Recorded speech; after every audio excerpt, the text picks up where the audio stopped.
जब देश में 8वें वेतन आयोग की चर्चा होती है तो सरकारी दफ्तरों में एक उम्मीद जगती है।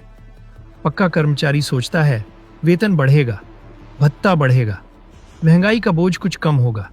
लेकिन उसी दफ्तर में एक कर्मचारी और बैठा होता है, कच्चा कर्मचारी, जिसके लिए न 8वां वेतन आयोग है, न 7वां, न 6ठा।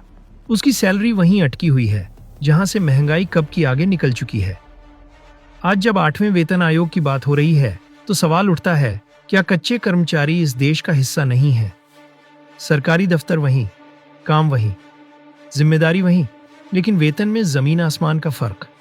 कच्चा कर्मचारी 10 से 12 से 15 साल से सरकारी काम कर रहा है, लेकिन उसकी तनख्वाह आज भी इतनी कम है कि महीने का हिसाब पहले ही हफ्ते बिगड़ जाता है। बच्चों की स्कूल फीस, घर का किराया, बिजली पानी का बिल, दवाइयां और ऊपर से महंगाई। सुप्रीम कोर्ट ने कई बार कहा है कि राज्य सरकार अपने कर्मचारियों के साथ मनमाना व्यवहार नहीं कर सकती।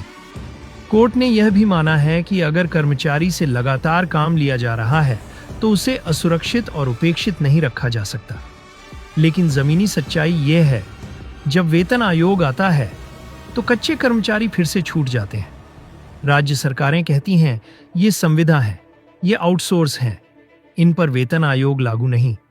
लेकिन सवाल यह है, अगर काम सरकारी है, ड्यूटी सरकारी है, जिम्मेदारी सरकारी है, तो जिंदगी इतनी सस्ती क्यों? आज हाल यह है कि एक तरफ 8वें वेतन आयोग की बातें हो रही हैं और दूसरी तरफ कच्चा कर्मचारी 400 से 500 रुपये रोज में पूरा परिवार पालने की कोशिश कर रहा है।